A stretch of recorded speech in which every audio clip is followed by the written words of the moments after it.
It begins with the slightest flaw, be it the subtle whisper stoking ambition, the frenzied fury of battle, the despair of inescapable entropy, or the desire for change.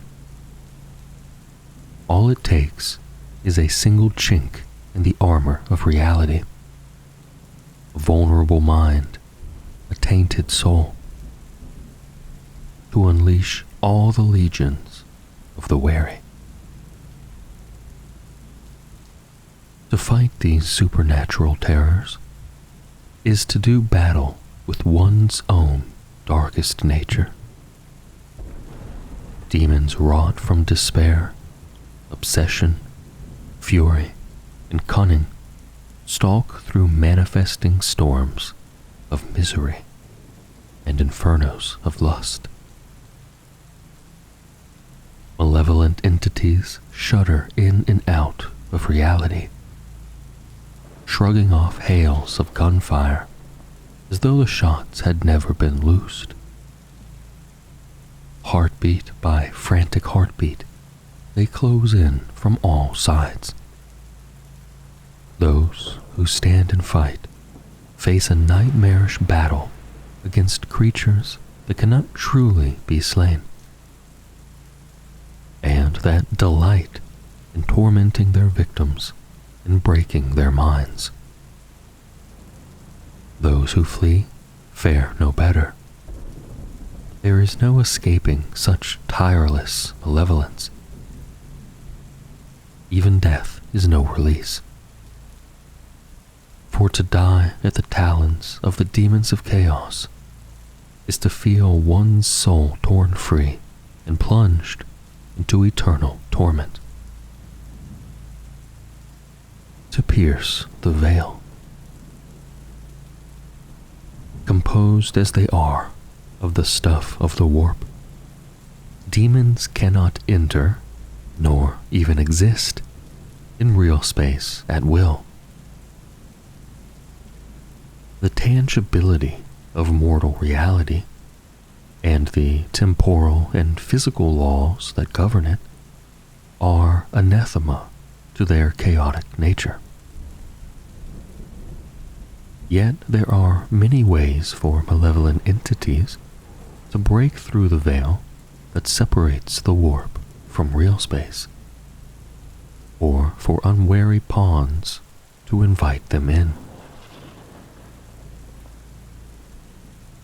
Mass demonic incursions are apocalyptic events, most often triggered by warp storm activity spilling into real space, or else by a rift opening between reality and the warp.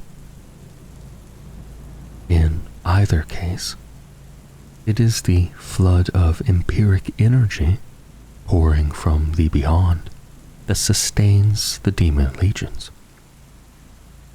They use it to manifest and sustain physical forms so that they can interact with the stuff of reality, and to power their infernal sorceries and vile weapons of war.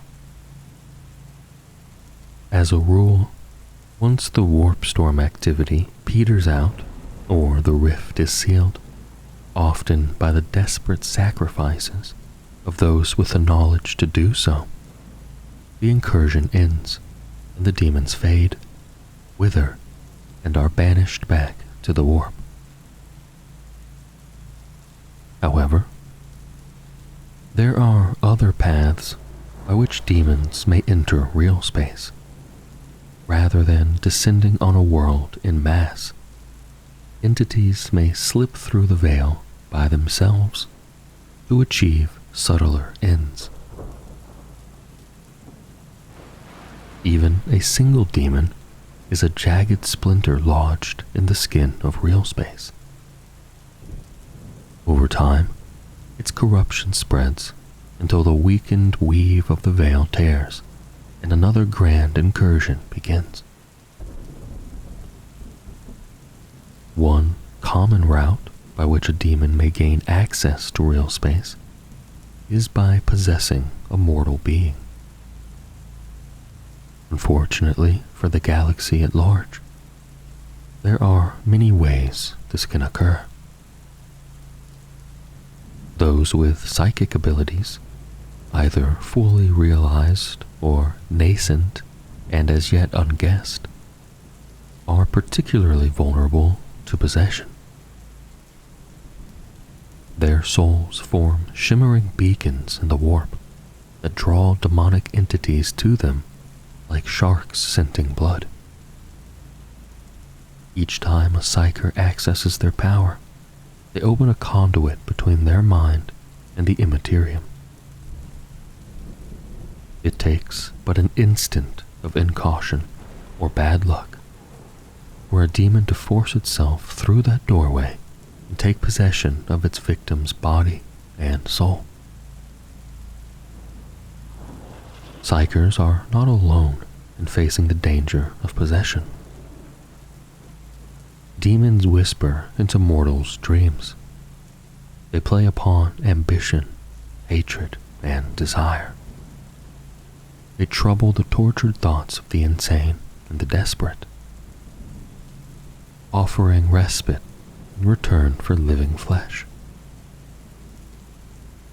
They haunt cursed places and wait for sentient prey to read the incantation, unlock the door, spill blood upon the altar, or whatever other ritual precondition permits them to pounce. Strangest of all, they are those mortals who willingly offer themselves up as hosts for demonic possession. They make such bargains in belief the grateful demon will grant them supernatural might. Yet, those who allow themselves to be possessed learn too late that this is not a relationship of symbiosis, but instead the worst sort of malign parasitism. Once a demon has seized a mortal shell, they assume absolute control. The victim's physical form becomes the demon's to mold at will.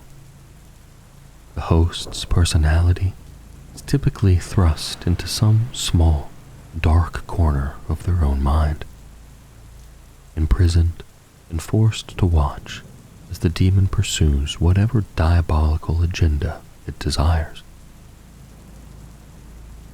Some possessor demons are subtle things who pick their victims with care, then exploit their position and influence to advance cunning schemes in real space. A priest, a politician, a military commander, or perhaps the tech priest who alone holds the activation runes for a city's plasma generatora. All such individuals can be immensely useful puppets. Other demons are savage and bestial, swiftly mutating their host's tortured flesh into nightmarish shapes more pleasing to their grotesque sensibilities before embarking upon murderous rampages. In either instance, the possessor demon can cause immense damage before it is banished back to the warp, usually through the destruction of its mortal host. Some of the worst and most inexplicable atrocities in galactic history have been perpetrated by demons who had claimed the bodies of mortal beings. Demons may also be summoned through complex and dangerous rituals or sorcery. Many are the forbidden tomes and grimoires that speculate upon the nature of such rites, about what it is that sustains demons summoned in this way, and why the utterance of words and the givings of offerings can bring them forth. Dikael the Loathed suggested in his Apocrypha that it was the sheer belief of those working the ritual, coupled with the evocation of a demon's true name, that drew the entities from the warp into real space. Damares, the thrice accursed, wrote in the Chronicles of Damnation that even the least demon is a sort of demigod, capable of taking the tiniest fragment of reality and crafting itself a physical avatar. The Maleficum Abjurum, much prized by the inner circles of the imperial ecclesiarchy, preaches that malign entities manifest only thanks to the inherent corruption and impiety of the heretic. There are those organizations and eldritch beings in the galaxy who possess greater understanding of the nature of demonic summoning. But knowledge is power in an age of ignorance and is not shared lightly. For most who summon demons, or must battle those that others have summoned, it is enough to know that the creatures manifest from the raw stuff of the warp and possess all the inherent supernatural strengths and weaknesses that entails. Demons summoned by cabals of cultists or sorcerers may further be constrained to do the bidding of the ones who summoned them, though it is a tremendously difficult and uncertain process. There are those amongst the Dark Mechanicum and the Heretic Astartes who have even mastered the ability to channel the essence of a summoned demon into a war engine or ward-engraved artifact. Binding a demon into such a physical object effectively imprisons it within that one fixed fragment of reality. It further forces the demon to imbue its prison with that power, be it the infernal furnace that drives a Baroque demon engine to war, or the coruscating arcs of corrupt energy that render demonic blades, hammers, guns, and grimoires so deadly. Demons do not take well to enforced captivity.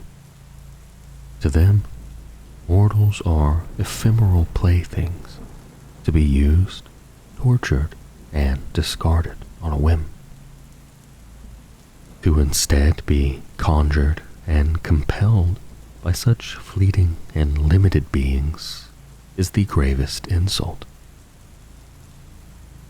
From the moment they are summoned, a trammeled demon will bend all its considerable powers to the act of escape. Some rage and fight, burning out warding runes, ripping free of hexagrammic chains, and smashing their prisons asunder before falling upon their hapless would-be jailers. Others are more subtle, seeking to corrupt those who would wield the blade in which they are trapped, or who read from the pages of the tome to which they have been bound. Promises of power, plaintive appeals for mercy, dire threats of retribution. A demon will employ whatever ruse is most in its nature to escape its imprisonment. In many cases, it will go further, finding ways to manipulate mortal playthings even from within its prison, and eventually fooling them into not only granting it its freedom, but also extracting revenge upon its summoners or triggering a full-blown demonic incursion. Demons summoned to the battlefield by devoted worshippers, or the Diabolists of the heretic Astartes bear less rancor towards their summoners. They have had the door thrown wide to admit them, and are rarely under any geas to serve the ones who conjured them. Demons unleashed in this way may form the vanguard for a much greater incursion. Unless confronted by those with the lore and power to properly combat the infernal hosts, these demonic cohorts will soon work their foul magics upon reality and force the fault line wider so that more of their ilk can pour through. More than one populous hive world or precious forge complex has been swallowed by the warp after downtrodden cultists summoned demons into its depths. Meanwhile, a handful of entities summoned into extremists to act as allies in battle have on tragic number of occasions succeeded in plunging both their summoners and their foes into the abyss.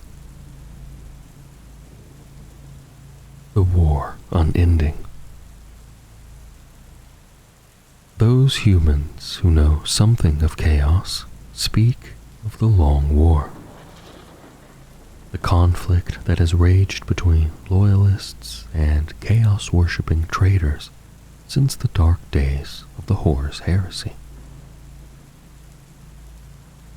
Yet those of still greater insight understand there is a more fundamental battle being fought, a war for spiritual sanctity and humanity's survival, in which even the most elite warriors and draconian measures are barely sufficient to hold damnation at bay.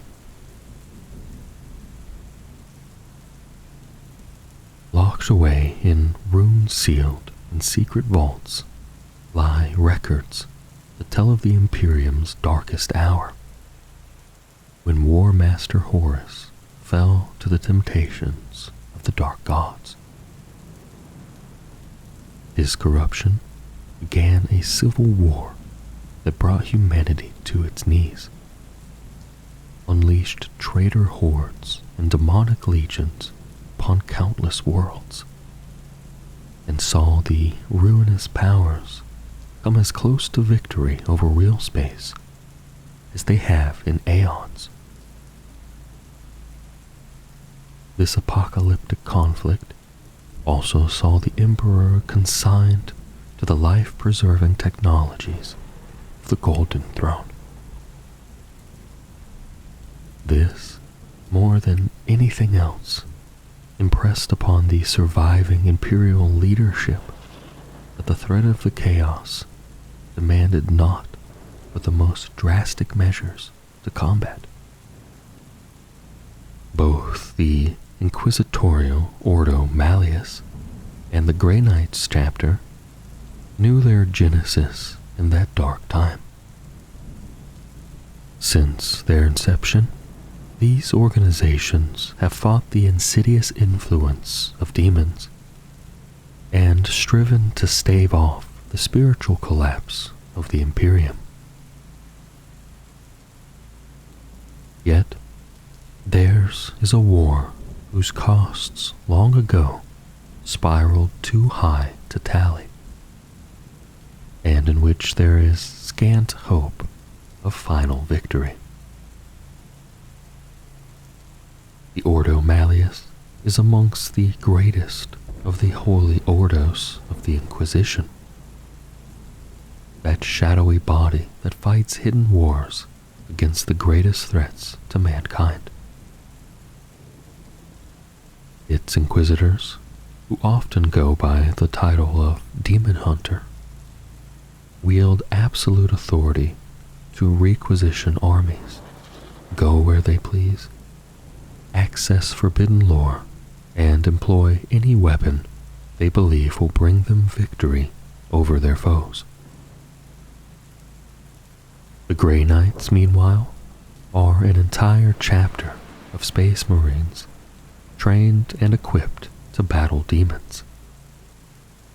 Silver-clad psychic Templars all, they are entrusted with arcane lore and incredible weaponry that allows them to take the fight to the diabolic and the infernal. Both organizations appear mighty when their assets and abilities are considered in isolation. Indeed, with the resources, intelligence, and near absolute authority they wield, the Ordo Malleus and Grey Knights are amongst mankind's most potent agents in the war against the dark denizens of the Immaterium. Yet, when set against the eternal malevolence and infinite power of the demon legions, it soon becomes clear how finite a shield even these mighty forces are. Every day, across the vast span of the Emperor's realm, amidst the uncountable masses of humanity, demonic forces are at work. Whispers and promises from beyond the veil thread themselves through the pliant minds of the vulnerable, the jaded, and the despairing. Human populations and rogue psychers turn against the Imperium at the urging of supernatural corruptors. Full-blown demonic incursions erupt upon worlds that appeared loyal right up until the day of their own personal apocalypse. Warp storms rage, infernal legions spill from their depths to slaughter their way across the stars. In the face of such an omnipresent threat, the Ordo Malleus and Grey Knights must strive to counter those dangers they deem greatest. They cannot possibly be everywhere at once.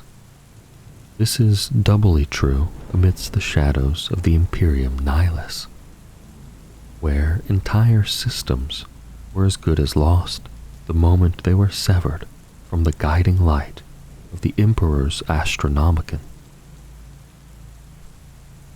Yet even such triage measures are not enough. Those who battle the demonic menace must also propagate ignorance to serve as their greatest ally and weapon both. Even the slightest inkling of the true threat posed by the warp is considered too perilous for Imperial citizens or soldiers to possess. Knowledge leads to questions, then to doubt and fear. Soon enough, it is claimed, panic and rebellion would follow, throwing wide the very gates that hold back the infernal tide. Rather than risk such wholesale corruption, many inquisitors would rather exterminate entire planetary populations and liquidate regiment after regiment of Astra Militarum soldiery after the slightest contact with demonic forces. Even space marines are not beyond such purges. However, they are so precious to the embattled Imperium that, where possible, intensive psycho-reindoctrination is used to scour knowledge of demons from their minds and reconsecrate their souls. So it is that much of humanity believe the heretical worshippers of the dark gods to be deluded lunatics, and any manifestations of their patently false beliefs to be chance mutation or the work of Xenos or witches. While the murder of trillions of citizens is surely a sign of desperation, such methods have helped the Inquisition to keep humanity blinkered against the true demonic threat for countless millennia. Yet even here, the corrupting influence of chaos can be seen. Though ignorance may serve as a shield, it also leaves the vast majority of mankind singularly unprepared to recognize or defend themselves against demonic influence.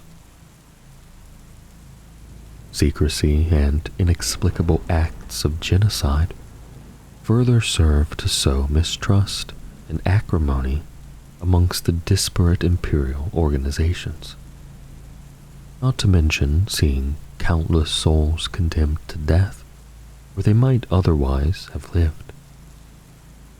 And now, as the Great Rift splits the heavens and the ghastly truth becomes even harder to conceal, so ever more frantic and bloody measures are required to maintain the Imperium's greatest lie. The Great Rift. In the closing years of M41, a colossal belt of warp storms erupted across the galaxy, bifurcating the Imperium from the darkest reaches of the Segmentum Obscurus to the most remote extremes of the Eastern Fringe. This Great Rift not only severed half of humanity from the Emperor's guiding light, but also ushered in a new era of witchery and demonic rampage.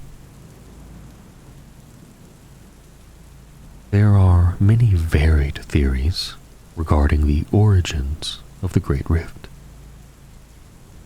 Fragments of rumor suggest everything from the fall of the Cadian Gate, the fracture of Craftworld Bielton, the manifestation in real space of the planet of the sorcerers,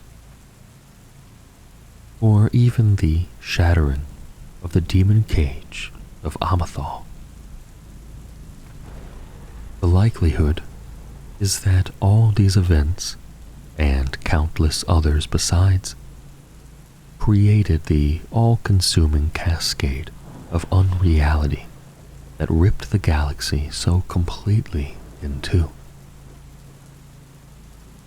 In the wake of this catastrophic event, there were few mortals with the time or security to ponder such questions. The Great Rift was, in truth, not a unified phenomenon, but instead a roiling belt of warp storms stretching across the galactic plane from end to end. Even a single warp storm is a deadly threat to all mortal life. A raging tempest of empiric insanity that spills through from the immaterium and corrupts all it touches. Warp storms swell and recede without apparent cause, sometimes blanketing vast regions. They foul any attempt at warp travel or psychic communication, and bring madness and mutation to every world, ship, and being engulfed in their sprawl. Demons are able to inhabit such warp real space interstices, and entire planets may be transformed into nightmarish demon worlds at their whims. Moreover, demonic legions often spill out of these regions to attack the tracts of real space beyond, given power and substance by the immaterial energies flooding out from the warp storm at their backs. The Great Rift comprises dozens of such immense metaphysical tempests, some of which have set to roaming the galaxy with an almost sentient malice, engulfing fresh star systems with every passing cycle. The rift's impact upon vast swaths of real space and the beings inhabiting them was nothing short of cataclysmic. When the rift first erupted into being, shock waves of warp energy rolled across the galaxy to its furthest reaches. They plunged worlds into shadow and madness. Demons manifested in great hosts upon planets that had never known the touch of heresy. Plagues of mutation ran rife through almost every sentient species. The spontaneous development of psychic powers chief amongst their effects. As uncounted souls wrestled to control supernatural abilities for which they were wholly unprepared, so the demons of the warp indulged in a gleeful orgy of possession, corruption, and spiritual predation. The sheer upswell in background warp energies flowing through the void allowed demonic armies to surge into real space in previously impossible numbers. Amongst the most perilous of these were the 8 legions of the Blood Crusade, each of which rampaged across the stars, bringing slaughter in the name of Khorne. It was during this dark hour that the Blood God's demons assailed Holy Terra itself, launching a brief but exceptionally savage siege that was only repulsed at great cost by some of humanity's mightiest heroes. The demons of Nurgle, meanwhile, fell upon the Scourge Stars in shambling masses, and there claimed a realm in real space for the Plague God. A trilobe of star systems became extensions of the suppurating garden of Nurgle. They would soon go on to threaten the stellar realm of Ultramar with their fecund hosts. For their part, the demon legions of Tzeentch turned their gaze upon the Stygius sector, where they too sought to establish a foothold in real space for their master's realm. Worlds were transformed into prismatic ruinscapes of ever-changing madness. Armies of the Imperium, the Eldari, the Necrons, and the Orcs, and many other alien races, all did battle with the scintillating legions that bedeviled them. Slaanesh's legions of excess, meanwhile, cavorted at whim across real space and invaded any world, void station, or nomadic fleet that took their fancy. They brought blissful agonies to every army that opposed them, while bestowing twisted crowns of excess on behalf of the Dark Prince to those mortals whose hedonistic extremes most amused them.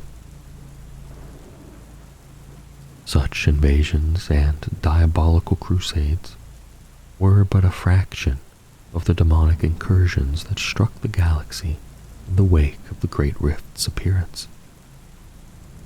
They have continued since, and might even have overwhelmed the defenses of many mortal races, but for one crucial fact. Just as the dark gods of chaos are said to wage their great game against one another through the infinite realms of the warp, so now their contest is also fought out across real space. Even as the dark gods' greatest champions do battle in the immaterium, so their legions, both demonic and mortal, fall upon each other across star systems already ravaged by war. Though it was scant respite for the races of real space, This has been enough for plans to be drawn, barricades to be shored up, and in humanity's case, the Inquisition to once more draw a tattered veil of secrecy over the nightmare that threatens the Emperor's realm. Be'lakor. Countless mortals compete for the favor of the dark gods. Most fall, slain in battle, or physically and mentally destroyed by the mutating gifts bestowed by their patron deities. Those who endure earn the reward of immortality and become demon princes in service to the chaos god they worship. Be'lakor was the first such transcendent entity. Be'lakor is also known, to those unfortunate few who know of him at all, as the Dark Master. Heretical myth tells that he was the first demon prince ever elevated by the dark gods. Unlike those who have come after him, this mighty demonic champion achieved apotheosis at the hands of all the great chaos gods acting as one. Nothing more is known of Be'lakor's origins, however. None will ever know why the chaos gods set aside their rivalries to fashion such a being, nor what manner of mortal creature Be'lakor was before his ascension. In part, this is because these events are lost to uttermost antiquity. Yet more than this, the Dark Master has taken great pains to obfuscate his origins, erasing his taloned footprints through the dust of past millennia. Be'lakor is to a demon prince as most demon princes are to the mortal beings they once were. Functionally, he has become a demigod of the warp. Not so great as Khorne, Slaanesh, Nurgle, or Tzeentch, but certainly possessed of both the metaphysical might and the mortal worshippers to qualify him as a power in his own right. Civilization after civilization has believed Be'lakor to be a god, and praised and feared him as such. Though he has taken pains to shroud his past, clues remain of entire planetary, even star-spanning empires that have worshipped Be'lakor as their manifest deity. Crumbling friezes and vine-shrouded statues survive amidst overgrown ruins or upon the desolate surfaces of life-scoured worlds, hinting at veneration of the Dark Master. Such desolate echoes all suggest the same conclusion. The worship of Be'lakor ended with the whole-scale destruction of his faithful. One after another, the Dark Master has laid claim to civilizations primitive and advanced alike, has established himself as their shadowy and sinister god, and has then driven his terrified followers to venerate and serve him unto their own destruction. Those seeking some grand motive for Be'lakor's ruinous passage through the eons and his cruel use of mortals would be disappointed. The truth is that he is a jealous and colossally narcissistic being, as well as being merciless and cruel. Be'lakor believes that as the first chosen of the Chaos Gods, he should be their greatest champion.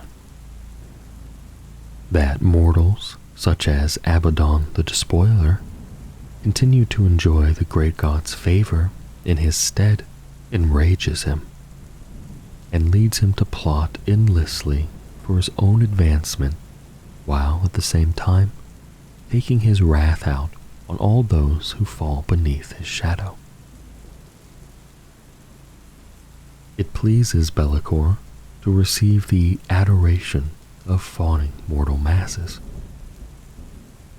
It pleases him to drink deep of their fear, and to feel how their zealous terror flows into the warp and empowers his eternal form from beyond the veil. It pleases him to unleash them as his wild-eyed warriors, alongside demonic legions he has tricked or tempted into his service. When he becomes bored, it also pleases Be'lakor to destroy that which he has made, plunging entire civilizations into apocalyptic civil wars before moving on in search of his next victims. Be'lakor employs proxies and pawns to enact each new scheme. Yet this is not for want of his own martial and sorcerous might. When roused to wrath, the Dark Master can slaughter entire hosts of foes. Like unto a god made manifest, Be'lakor wields the energies of the warp to alter reality at will. He conjures unholy shadows, plunges entire continents into sudden unnatural night, and sows dissension, mistrust, and terror through the hearts and minds of mortal foes. His terrifying blade of shadows exists in real space only when Be'lakor wills it to, allowing him to drive its ephemeral form through layers of armor and crackling force fields before restoring it to physical form deep within the bodies of his victims. Be'lakor is possessed of boundless cunning, too, both as a schemer and a grand battlefield strategist. Whether he desires mortal disciples or demonic legions to fight for him, he is almost always able to strike the right bargains and offer the correct blandishments or threats to secure the forces that he requires. During the War of Slime and Rust, the Dark Master extended his influence to steal away the planet Colossi, seat of the noble House Raven, and relocate it deep into the benighted Imperium Nihilus. At a stroke, Be'lakor gained a night-shrouded demon world to rule, and from which his disciples could strike out at the worlds of the Imperium Sanctus. Not only do his forces include those knights Be'lakor was able to spirit away and corrupt, and who now call themselves House Korvax, but also hosts of renegade Astartes, mortal cultists, and demons of all four of the great Chaos gods. What pacts the Dark Master forged with the generals of these infernal legions, what rivalries he has exploited, and what desires he has manipulated may never be known. However he achieved it, Be'lakor gained the allegiance of a combined mortal and demonic host of vast numbers and power. Precisely what evils he planned to work with this gathering of might were unclear, for as always, Be'lakor's plans remained shrouded in shadow. Moreover, with a being so cunning and whose plans stretch over vast spans of time, it might be many years until his true intentions became clear. By then, it would be far too late for many luckless souls. The Eye of Terror. The greatest and most nightmarish of all warp real space interstices is known as the Eye of Terror. This colossal zone of immaterial overlap dominates the segmentum obscurus, and, before the coming of the Great Rift, represented the single largest and most corrosive region of warp corruption in the known galaxy. Within the Eye of Terror, space itself is corrupted by the warping touch of chaos. Stars have become colossal runes blazing with eldritch fire, or staring eyes whose inescapable regard drives mortals slowly mad. Planets have mutated into raging ruinscapes, becoming nomadic and predatory entities, or have slid outside the flow of time, trapping all on their surface like insects in amber. Typically, of the inconstant nature of the warp, corruption does not saturate all those systems within the Eye of Terror equally.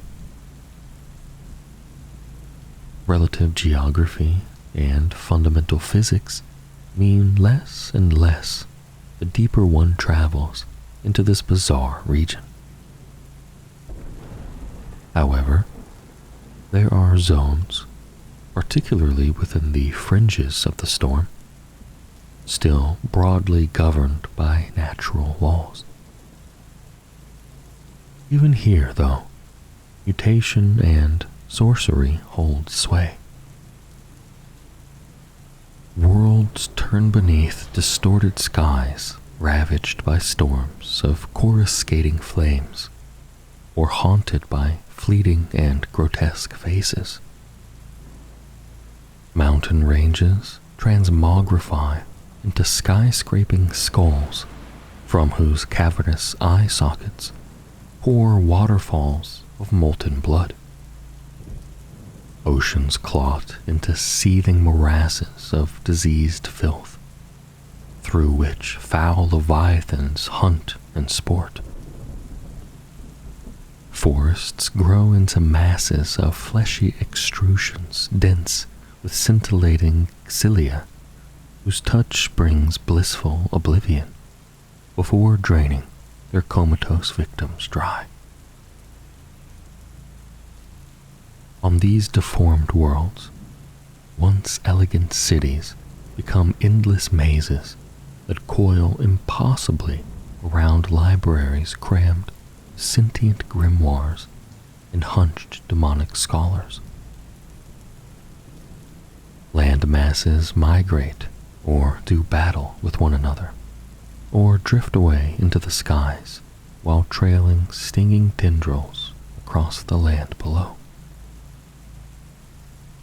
One world may become a hellscape where brazen demon-forged towers over plains of blackened skulls. Another may run like melted tallow until it becomes an ever-shifting morass to trap the unwary.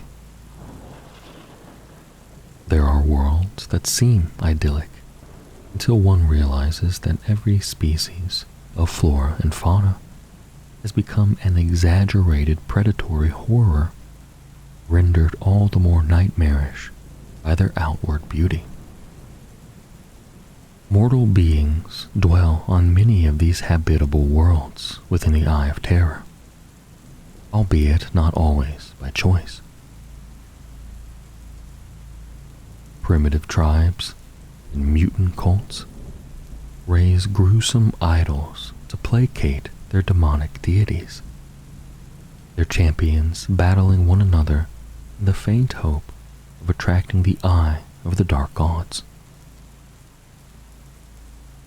Enclaves of piratical raiders, both human and Xenos, risk madness and corruption to hide out amidst the wheeling bale stars and carnivorous asteroids. Many do this because they know that only the most desperate and dogged pursuers will risk tracking them to such dangerous lairs.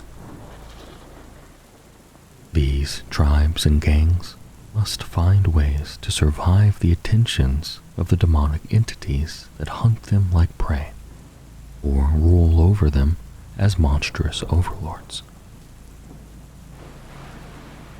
Even for those mortals who maintain this perilous balance, there can be no sane or happy existence within the Eye of Terror.